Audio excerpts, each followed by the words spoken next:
Elon is a figure where some people absolutely think he walks on water and some people think he's the devil. And there's almost no in between. And in the first day of his job, he invited all of the oligarchs to Stalin's old house and just changed it to X, which was something that he had basically left PayPal because they didn't want him to call it X. It sounded too much like a porn site. Is that how you first really started digging into crypto, because of the Winklevoss twins and their major role in that story? Honestly, I wrote a book about their wild adventure in the cowboy days of Bitcoin. You know, when I wrote the project, they actually bought the movie rights and offered to pay me in Bitcoin. And I said no. It was the worst mistake of my career. Living in the crypto echo chamber, we've all heard the story of the early adopters who became billionaires, the way that Bitcoin made it into the mainstream and its early roots. But perhaps there's nobody that tells that story better than someone who started as an outsider. Ben Mezrich, you guys have obviously seen the movie The Social Network. You've read Bitcoin Billionaires about the Winklevoss twins. You've probably seen Dumb Money about GameStop in theaters now.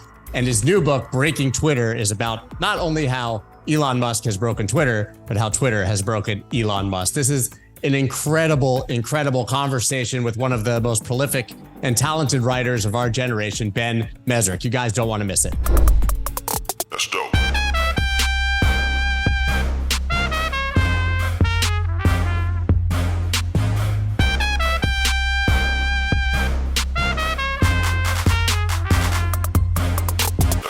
So this seems to be a consistent theme across all of the things that you've written about and all the movies, which is people who find creative ways to make billions of dollars. That's the best way I could describe it. How do you find these stories? And then specifically, I want to get into how you found crypto through finding these stories.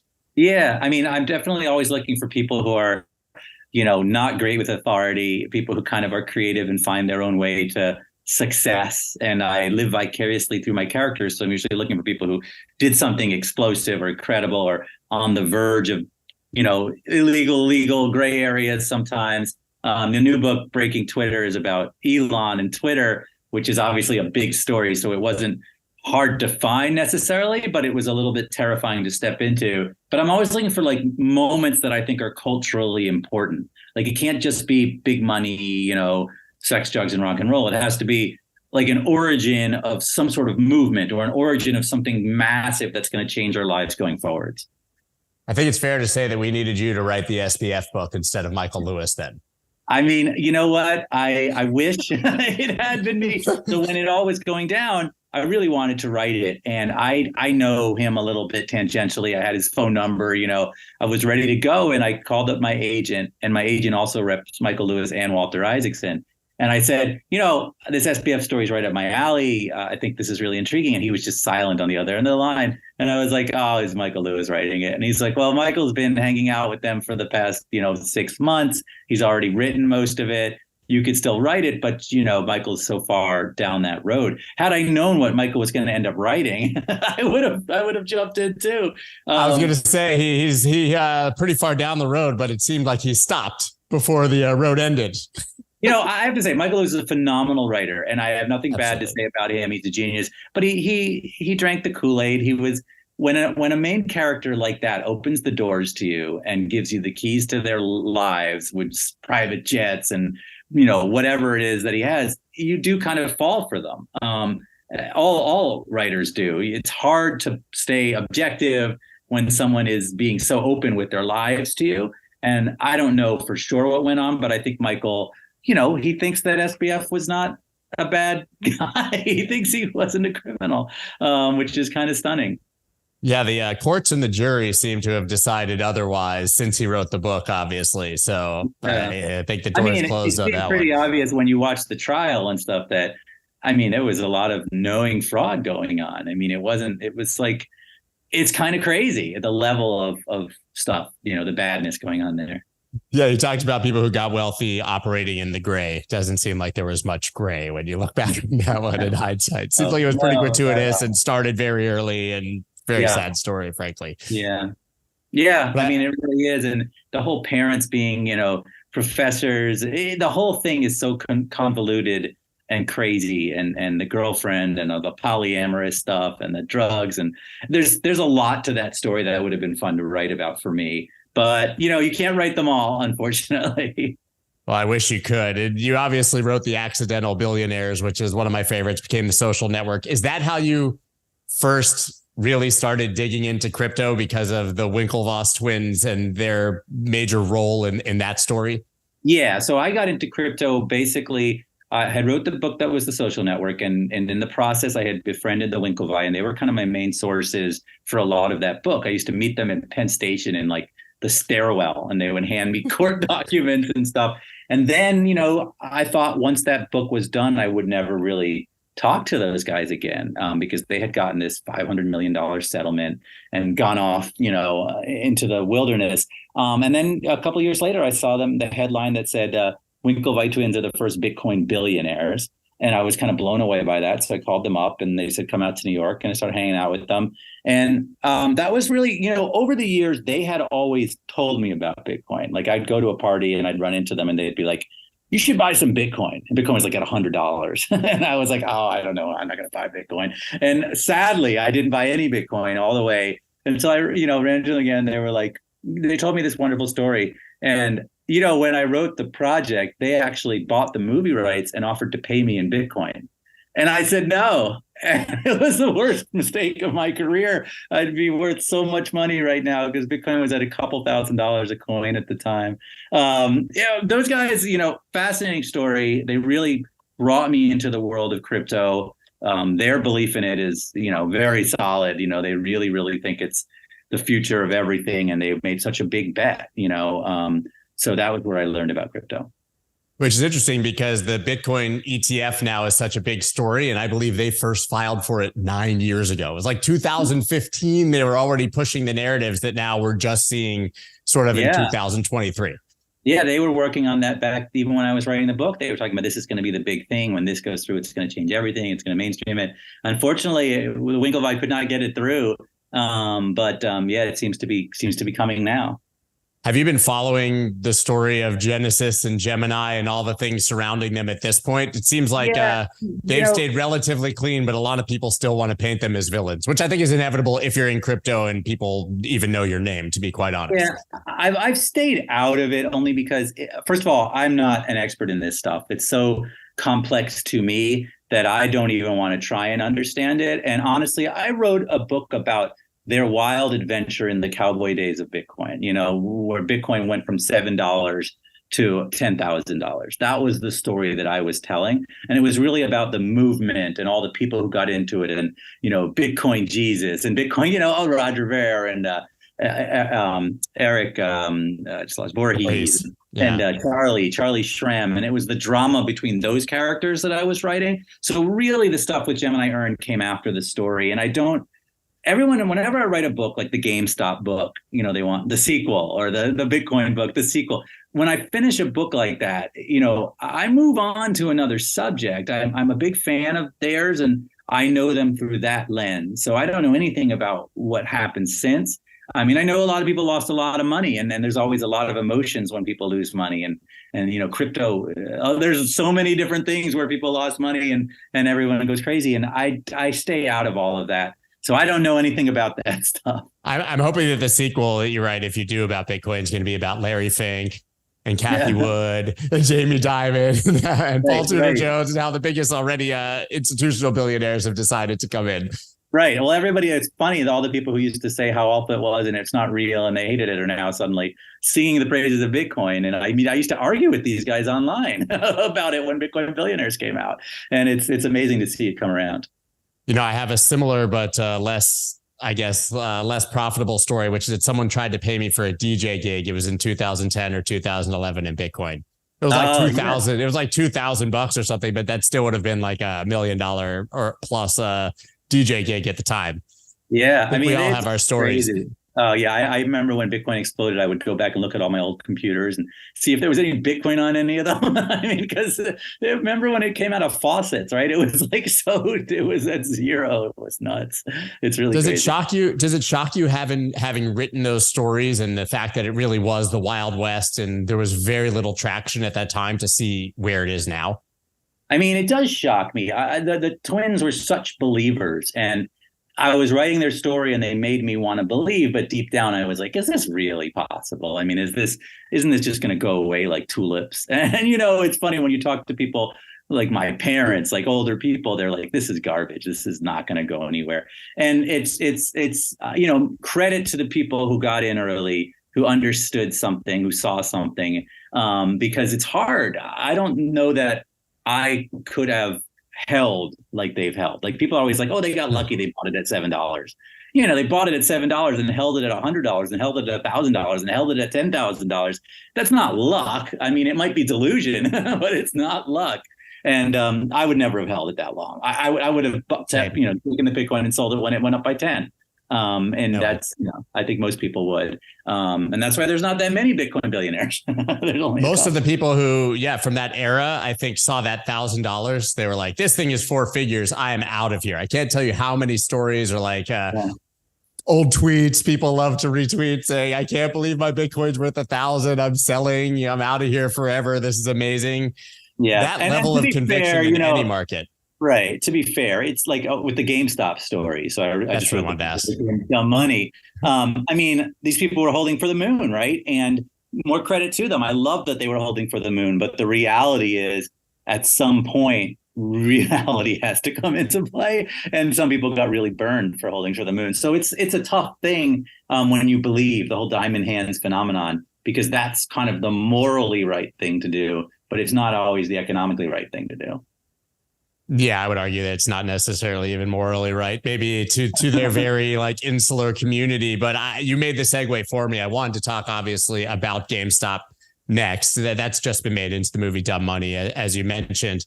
But that was the first time that I had seen outside of the crypto space, at least for me, that same level of diamond hand insanity, conviction, but around an asset that made a lot less sense to have the conviction for as Bitcoin. The Bitcoin early believers, the Winklevoss, Charlie Shrem, very close friend of mine, you mentioned. Yeah, these guys believe that this is an asset that's going to change the world. It feels like the GameStop, they were raging against the machine, but it's not like they thought GameStop was going to be the future global reserve currency, right? So there were some differences there. Yeah. Okay. So there's, I don't want to get in trouble with the GME faithful, because I love the GME faithful. I think that there is a lot going on. It's actually very complex what people bought GME and held it. And it really wasn't at its core about making money. Most of the people were trying to fight against Wall Street, were fighting against a rigged system. They were fighting because it was the middle of a pandemic and they were, their lives were upturned and were going to shit while these hedge funders were taking over the Four Seasons in Florida and living like kings. And suddenly this store that we all love, that anybody who's a gamer spent a lot of time in, was being shorted to a massive extent because all these hedge funders wanted it to go out of business. And so they were going to destroy and take away this brick and mortar store. So it wasn't that, GME should be worth as much as GE. It's that GME shouldn't go away. And there's no way we're going to let Wall Street take it away. And so they bought and they held and they held and they held, and it became a movement. And I talked to so many people in that movement, and almost nobody said it was about making money. I mean, obviously they would have loved to have made money, but it really was, we're going to stick it to Wall Street and win this one. And then they got the rug pulled out from under them by Robinhood and by Ken Griffin and by, allegedly, and by a number of things that were beyond their control. And so that was unfortunate. Yeah, I think Ken Griffin made like 30, or Citadel made like 31 billion or 32 billion that year or something.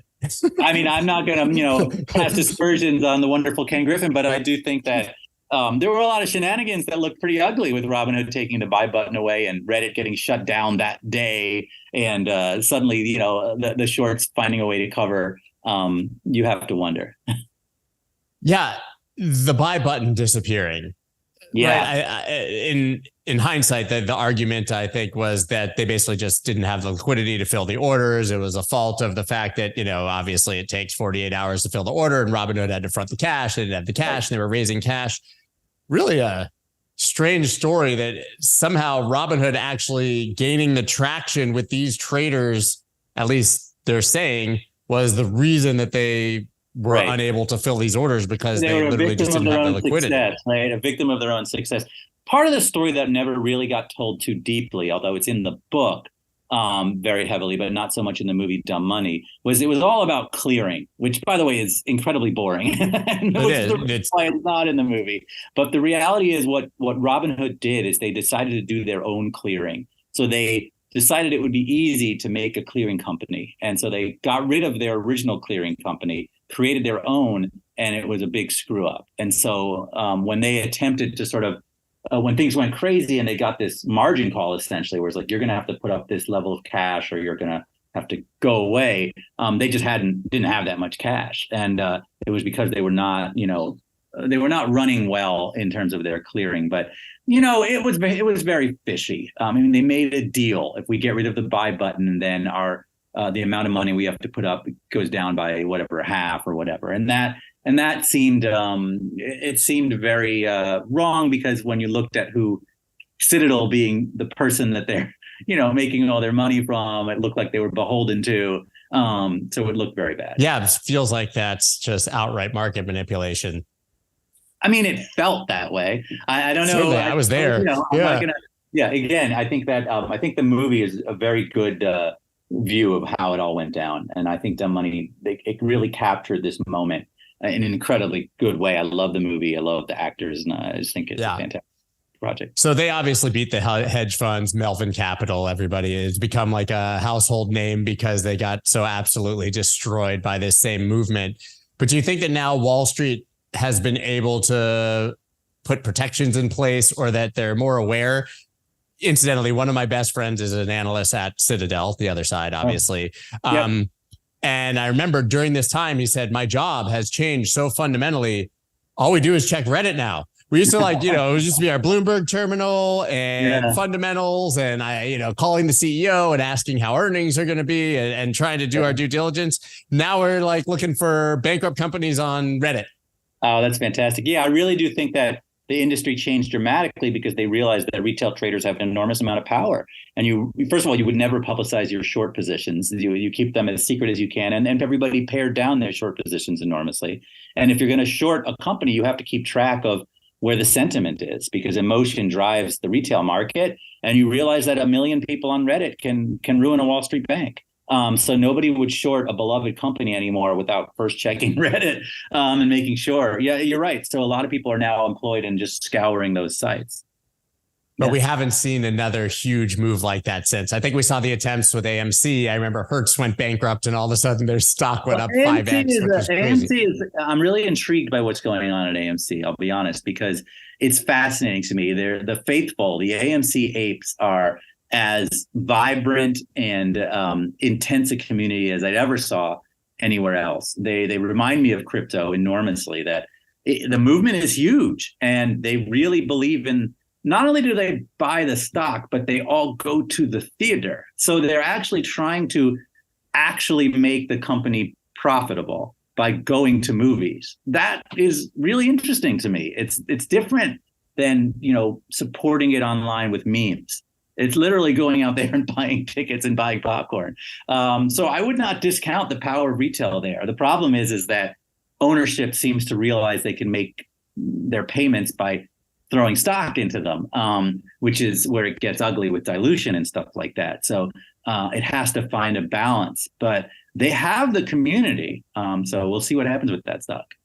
Yeah, I guess what I'm trying to dig into is, in your perspective, were the GameStop faithful and the AMC apes in some way able to fundamentally change the market? I believe so. Yeah, I believe it was a first strike in a revolution. I don't think that, it's not clear to say that they won. It's clear to say the story is just getting started. This is the origin of the retail movement that should continue. And I think you're going to see it again and again and again. Wall Street has become unhinged. It's no longer fundamentals make all the difference. Emotion and sentiment and stuff like that matter. So I do think they won for a short period of time, and that in the future, they've changed the game and how it's going to go. But we'll see. I think you see it in crypto. It's the same kind of revolution, the idea that the community makes value. And if the community wants to push a certain crypto, it can do very well. And the fundamentals don't have to be like, they used to be. It's not a landed fundamental. The fundamental is the community. I think it's interesting. Right now, I think the final boss in people's view in crypto is the SEC or the United States regulators. Mm-hmm. But they're also now they seemingly become the enemy of those very hedge funds that have been shorting things. I don't have it in front of me, but there's recently been laws proposed basically where those short positions have to be transparently shared with the market. I mean, I get in a lot of trouble because I go on CNBC and tell them that I think there should be no shorting. But I think that it's really, the SEC is the bad guy when it comes to crypto, but they're the good guy when it comes to some extent. I don't know if they're the good guy, but they definitely are putting an eye on shorting right now. And you've seen South Korea got rid of shorting for a temporary way. And so we'll see what happens with that. But I mean, the SEC is something you can look at from different angles. Let's put it that way. I think even for crypto, to be honest, I think I've been as critical as anyone. I'm a big part of the hashtag Fire Gary Gensler movement, right, largely because it's fun. But like they're also cleaning up a lot of filth and a lot of excess from the markets. Historically, the SEC has protected a lot of people. I have to be cognizant of that. Crypto doesn't work if they don't get a handle on rug pulls and people who are bad actors, because that's what it colors it for everybody. I mean, it's not going to work if there's SBFs running around, just losing $10 billion of people's money by misusing it. I mean, that needs to be policed. So there's definitely a place for it. But Yeah, I will say I was actually, even though the tinfoil hat conspiracy theorists in crypto said SBF's too connected, he'll never go to jail, he'll never get in trouble. I dismissed that from day one.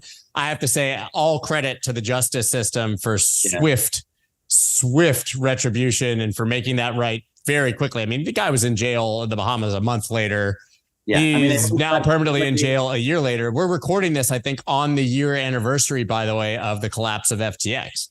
Oh, is that right? Wow. Yeah, I think it's today, November 8th, I think. Yeah. Yeah, and I think he'll do serious jail time. I can't imagine that they're going to let him off at this point with anything less than a lot of years, which, I have mixed feelings about. I have to say he deserves punishment. But how long do you lock up a guy like that? I don't know. I mean, the rest of his life?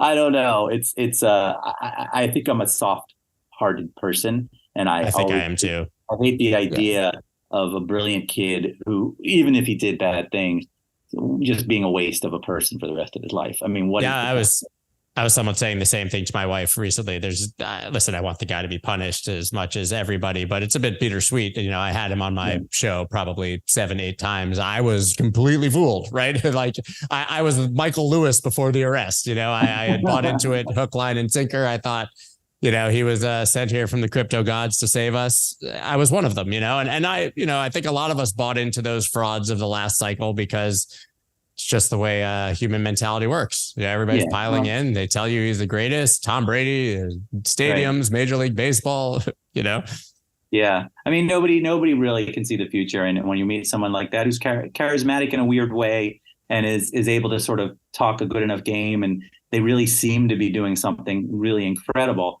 It's hard not to buy into that and to think, okay, this is, something big. But it's a sad story all around because it's going to end very badly for him. And for everybody who lost money, it ended badly. So it's sad all around. Well, we've got other multi-billionaires to talk about that you're writing about. Let's talk about Twitter, because I know you can't give us all the alpha, obviously, from the book yet, but huge story, as you said. I would argue probably the biggest that you've tackled, because this isn't the story of a upcoming billionaire. You're talking about the richest man in the world making the most public deal maybe in history. How do you even begin to approach that through any sort of like subjective lens?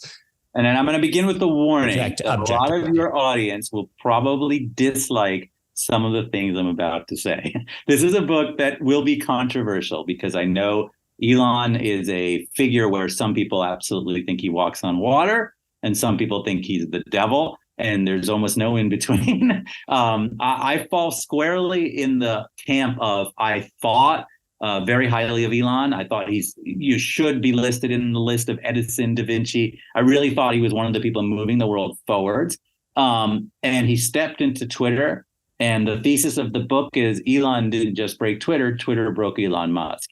And in his running of Twitter, it spiraled downward. Not just Twitter itself has spiraled out of control, but he himself has spiraled out of control. And a series of events happened once he walked through the doors with that kitchen sink that put him against the wall, that turned him angry, that he struck back at and made mistake after mistake.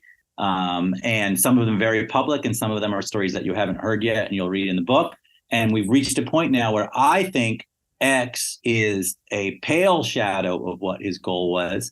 He had good intentions. He wanted to create this place of freedom of speech, this global town hall. And instead, it's an outrage engine. It's an engagement engine. It's a place where the angriest, most disinformed person can gain money. It silos people using subscriptions, and it chased away the educated and the intellectuals and the liberals. I understand that. It chased away what made Twitter special. And instead, you've got a whole bunch of people shouting. You have no idea if any of them have any background at all. Everyone's equal, which is good, but everyone's equal, which means none of the information you're getting is at all vetted or is in any way useful. It's just caters to whether you believe it or not. I don't think that was his goal. And no. I think that's where we are now. I hate to agree, but I tend to agree. Big in trouble. I want to dig into. I'm warning you. All right, welcome to my life. What I want to dig into more is though the actual purchase. Yeah. Do you think that he actually intended to purchase it, or do you think that he made some outrageous statements and got caught by the law having to actually follow through? Because there's a lot of people who say he bought it, he wanted to turn free speech, he didn't care about money, he was doing this to promote free speech and save the world. And I look at the events, and to me, it just looks like he opened his mouth, said he was willing to buy it for a certain price, and the courts told him he had to. Yeah, that's a great. So there's a lot going on here. Let's just say this is very complex. So originally, he bought it. It started because he really, really looked at Twitter and felt like they were moderating it, that this woke mind virus was moving across it, that we have this window of time to get to Mars. And if Twitter becomes a moderated anti-free speech place, we're going to be in the dark ages again. I think he came in with those intentions. It wasn't about making money off of Twitter. He didn't look at Twitter and say, oh, this should be worth this much money. Right. It was, I'm going to fix this. He was joking around with his friends. They all bolstered it up. Yeah, you should fix Twitter. So he made this crazy offer, which was too much money. It was way more than the valuation of Twitter. However, we forget Twitter was not in a giant hole. All of this rewriting of history that Twitter was going to go bankrupt is bull. Twitter was basically break even. And it wasn't moving forwards in a big financial way, but it was doing fine. It was over moderated. They were throwing people off for, talking about Hunter Biden's laptop. It was kind of absurd, right? But it wasn't financially in the mess that that it is today. Elon made this crazy offer, and then he realized it was a bad offer for two reasons. The first reason was he got huge pushback from the Tesla faithful because they knew he was going to have to sell stock. They were worried he was going to divert his attentions. And it was just a morass that it wasn't worth him getting into because it was going to hurt Tesla. And that pushback stunned him because they've never pushed back like that before. And he realized he was going to have to make a financial sort of bargain to do this that was going to be ugly. And secondly, he saw there were a lot of bots there, which, by the way, he already knew. Everybody knew that. But anyways, he felt like there was more than he thought and that some of the numbers they were giving him were not true. So he wanted to pull out. But he couldn't because he had made this very firm, open offer. And so he got sued by Twitter, right, who said, you have to take it. And then it became this back and forth where it turned out it was going to be really expensive to get out of this deal. So he got to a point where he could have written a big check, but really he was pretty much forced into buying it. So yeah, he reluctantly took over Twitter. In the book, I describe he's a reluctant barbarian at the gate, where basically they dragged him to the gate and made him break it down. But once he came through those front doors, then he was really angry. And he came through with the idea that this is going to be scorched earth, and he was going to fire people with cause so he didn't have to pay off bonuses, and he was going to burn it to the ground and rebuild it. And he was mad. Well, how about the rebranding to X? Anecdotally, one of my friends has a family member who is high up at Twitter, whose names we don't mention, and said they found out about X when it happened. with no advance notice, and we're told you need to reprogram the whole site and make it say X. Like within 24 hours, you're still we all saw it, right? You're still retweeting. I mean, how amazing is it to take one of the most well-known brands, one of the most beloved brands in the world, and just change it to X, which was something that he had basically left PayPal because they didn't want him to call it X. It sounded too much like a porn site. And his idea of an everything app is something he's had for a long time. But trying to take Twitter, which was going to be this global town hall, and now turn it into something very different and change the name as if we all forget that Twitter used to exist. I don't know how that's going to work. And yes, he does things. I still call it Twitter. Yeah, everybody does. And he does it by decree, where he just, he walks in and says, okay, today we're X. And everybody, all the engineers have to figure out a way to make it X or be fired. And even in Twitter, even at X, they still call things Twitter. That's my wife. She's wandering around the background. Oh, sorry. we do that all the time. I once had my 2-year-old, he's 4 now, but my 2-year-old naked son in the back of one of these. So better. Yeah. So, I mean, it's a crazy, from a marketing standpoint, it's insane. From an advertising standpoint, obviously, all the advertisers ran away, even though some of them have come back.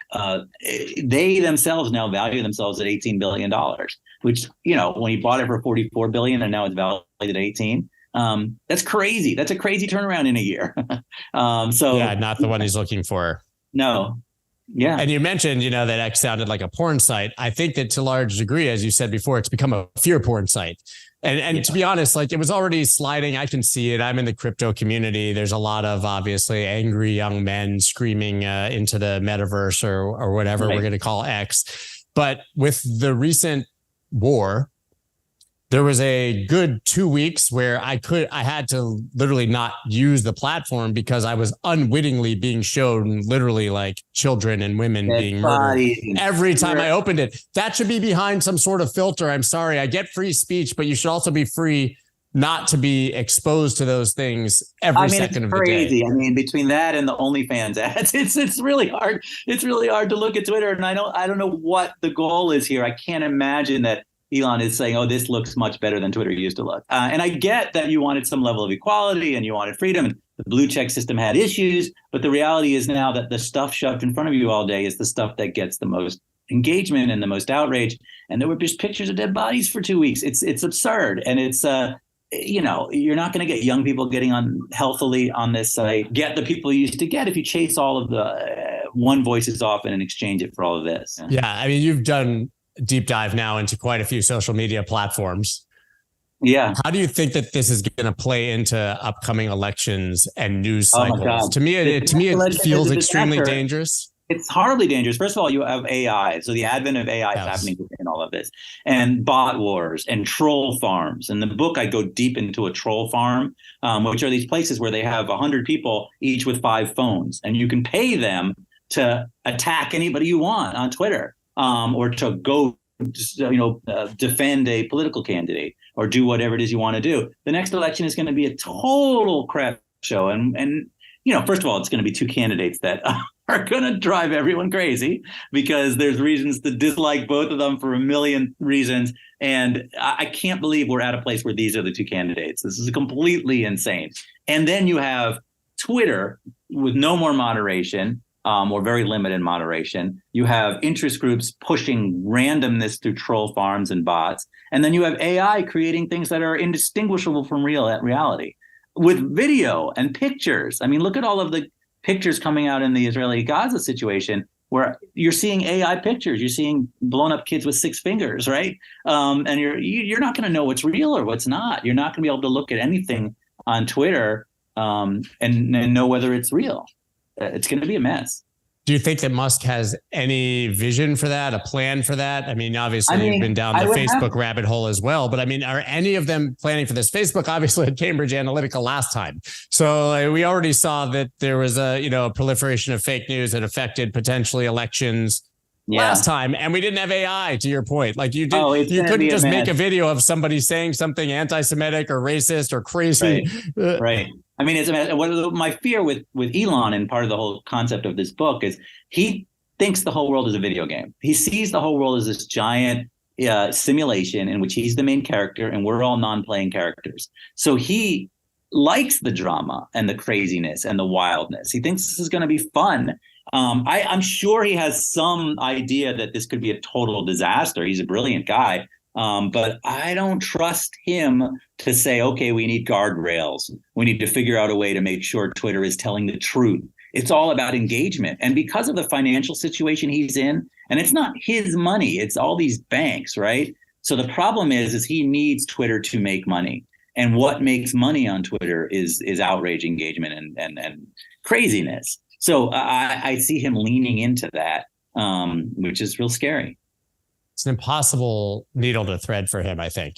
I totally sympathize with the idea of wanting creators to be compensated. But right. If all engagement is the same, then you're compensating creators for fake news that travels, 10, 11, 12 times faster. Vetting. Getting rid of the blue check system. I know people push back. Oh my God, that was the worst. But you got rid of any way of looking at Twitter and saying, okay, this person is an educated person who is a scientist here, or this person is a journalist at the New York Times, or this person is, someone in finance who worked at this hedge fund. Instead, it's just rando people, some of whom are brilliant and some of whom are teenagers and their kids in their parents' basement, all boosted because they paid $8. It's a disaster. There has to be vetting, and there has to be a system where you see what's true and what's not. And if you don't have that, it's just going to become 4chan or another Reddit board. It's going to be a scary few years. And the thing is, I don't see what changes it. We're talking about the election, but honestly, then you get beyond the election. Right. I think personally that Elon should go back to being the old Elon of SpaceX and Tesla. I think he should hand off Twitter to Jack Dorsey. He should give it back to Jack and say, Jack, do with it what you were going to do in the beginning. Or he should let it spin off and do his everything app. But he won't, because he needs this to be a win. And that's part of his personality. And if he does that, it might be seen as a loss. And it would be great if he spun it off or sold it or gave it back to Jack. But I don't know if he has the ability to do that, being who he is. I love the idea of the everything app. I know he said it could replace your bank account and banks in the next year, 2 years. I'm not sure I want all those things integrated with the current iteration of X, to be quite honest. No, it was kind of like when Zuckerberg attempted to launch Libra. And remember, it was Libra, and I was like, it was Libra, then became DM, because apparently changing the name was going to make communists less angry. Yeah, right. No one's going to trust Zuckerberg with this situation. He's the last person you would want doing this. And I think Elon, similarly with banking right now, I just can't imagine mainstream America giving Elon their financial information and saying, you're going to control my banking. A guy who literally in the middle of the night was throwing people off of Twitter because they were retweeting Elon Jet. I mean, it was that's right. I forgot about that. That's the story was nuts. I mean, he's done so many crazy things. You're not going to trust him with all your banking information. Do you think that X makes it? I think X will be something. I mean, listen, he has 100 million followers or whatever. He has a big fan base. So, yeah, he can succeed with his fan base, right? So his fan base will gather around him. He can launch an everything app of that 100 million people. But it will never be big and mainstream. And it killed Twitter. I mean, Twitter was hoping to be 1 billion people using it. That will never happen the way he's going. He can make an everything app that he has 100 million people using for sure. But I just don't see it being what he's hoping for. And I think it slowly marginalizes him. He's marginalizing himself. He's got a rabid fan base, but beyond that fan base, people really hate him. I mean, I do events all the time, and among people who are not on Twitter, he is derided now. And in the old days, he was the genius, he was the guy everyone talked about in glowing ways. And now, outside of his fan base, he is disliked, and that's a self wound. Emulation. Yeah. I mean, I was a super fan, I would say, as well. I'm still a fan of him. I believe that maybe it can be turned around. I think he's a genius, but it is hard to watch because I'm a super I've been fan on as well. Twitter. I want him to go back to Tesla. I pre-ordered a Cybertruck. I love it. Yes. I would like to see him. I'd like to see him go back to being that Elon. And maybe he will. Maybe he'll say, you know what, this Twitter adventure is over. Going back. I think it would be bad. I think it would be one of those ripping off the Band-Aid situations. It hurts really bad at first, but probably a year down the road, he would look very favorably on. Now he'll be launching a Starship, and everyone will be applauding him, and it'll be wonderful. And that would That's be great. absolutely right. I think the first book of yours I wrote was Bringing Down the House, which I absolutely loved. It was a time I graduated college in 99. So it was the early 2000s, right? If my memory is correct. 2002. Yes. I think I read it in 3 or 4, and I was spending a lot of time in like underground poker houses in New York City. Oh, great. I hope I didn't lose you any money. No, well, it was more blackjack. I was playing poker. So, but it seems that we started talking about kind of the consistent themes, but it seems that you also have a consistent theme of gamblers or people with a gambling spirit. Do you liken what you saw from them, and then even from the Winklevoss twins, even from the GameStop guys, as all kind of gamblers at heart? Because a lot of people like to paint crypto people with that brush. Yeah, I mean, I think for sure I'm really intrigued by, I'm a gambler at heart. I love, when I go to Vegas now, I have to leave my wallet in the hotel room because I'm one of those guys who will gamble every penny in my wallet, and that's not a good thing. I have that spirit in me. I definitely write about people a lot. Although what's interesting about the MIT Black Tech team is they did not see themselves as gamblers. They had a math problem that they solved, and they did not play other games, although the main character got very into sports betting and craps. But in reality, the team was not revolving around that. But I do think that all the people I write about are very the opposite of averse. They like risk. They're willing to take risk. Elon is a perfect example of someone who will risk everything for no reason, right? He loves risk. And the Winklevi are interesting cases in that I don't see them so much as gamblers. They're not guys who are out there betting on Bitcoin for that reason. They're more forward thinking. They always say they want to be the fastest turtle in the race. They're really about the long term. They think in very long terms, which is pretty intriguing about them. So of the characters that I've written about, I think they're the least gamblers of the people I write about. Certainly the GameStop thing, there was some gambling going on, and on both sides. Wall Street is entirely a casino. I'm into it. It's exciting. There's nothing more fun than 3 a.m. at a casino. Poker. Yeah, I love the most fun thing. I love poker, but the most fun place in a casino is a craps table that's winning. Yeah, it rarely happens. Let's be honest. Right. Usually it's the most depressing place in the casino. But man, if you are on a roll with friends at a craps table, forget the money. It's like the best feeling in the world to be all winning together. Super high. You just need to know when to walk away. And that's something I've never known when to walk away. And I think that's just part of being a gambler. Vegas wouldn't exist if everybody knew how to walk away, because there's usually that moment where you're up and then 3 days later you've lost everything and they've comped you the room to keep you staying there. I think they know what they're doing in Vegas they do. For sure. Keep you engaged. So what comes after the Twitter story? Any ideas yet? Yeah. So Breaking Twitter is out right now. So it literally just came out. So that's awesome. I'm doing this show talking about it. And I hope people go run and buy Breaking Twitter, because it's the book Elon does not want you to read. So and see Dumb Money. I don't know. Dumb Money is out, and you can actually buy that now digital, and it will be on, I think, Netflix. I don't have the answer yet, but I think in January. And then I'm going to make a TV show out of Breaking Twitter. So we're going out to find our Elon shortly to cast for that. We've got a pilot written. I have a book called Once Upon a Time in Russia, one of my older books, which is now going to be a show on Netflix, which is really, really cool. It's going to be Peter Morgan's next show on Netflix. So that is awesome. And then I'm looking for my next book. I have to tell you, I get pitched all the time, but I am looking for that next big story. So my eyes are open. I don't know what it'll be, but hopefully I'll find something soon. Once Upon a Time in Russia is about the oligarchs, right? Yeah, it's a great story about these oligarchs who basically put Putin in power. They were the richest men in Russia. They were a group of gangsters, basically, who found this low-level KGB agent who helped them make a car dealership in St. Petersburg. And he was Putin. And they brought him to Moscow and installed him. And in the first day of his job, he invited all of the oligarchs to Stalin's old house.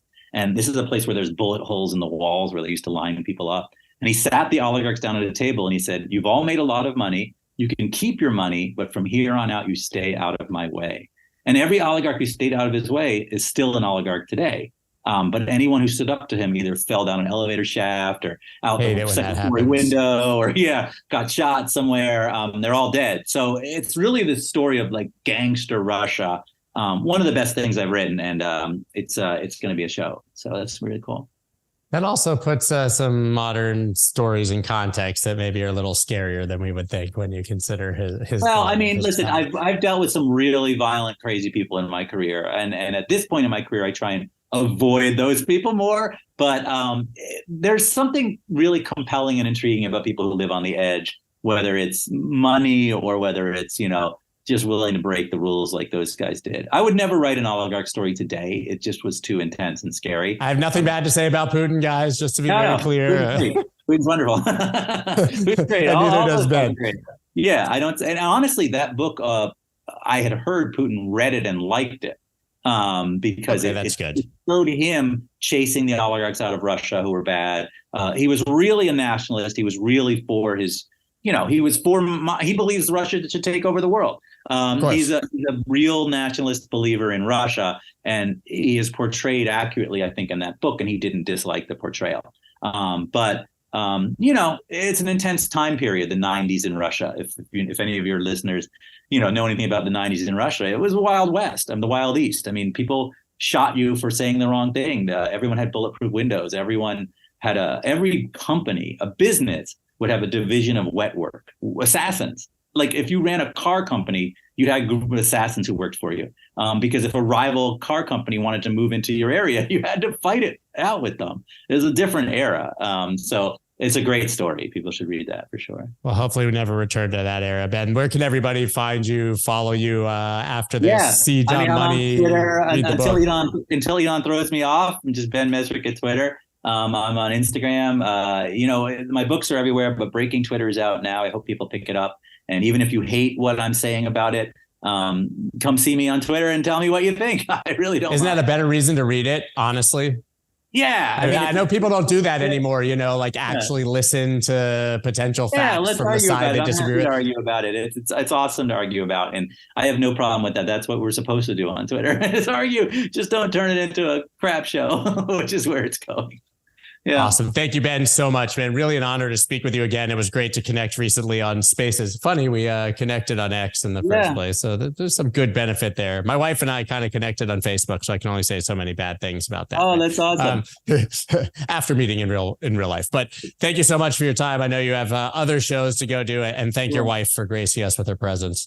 He wandered around the background somewhere. But thank you. This was awesome. And there she is. She's saying hi. There she is. Hi. Thank you. Thanks for joining. You're next. She's more interesting than me. She's the lifestyle editor of Boston Magazine. So that's way cooler. It's her. Get him out of here. Awesome. Thank you. It was so nice to meet both of you. All right. Great talking to you, man. Yep. That's dope.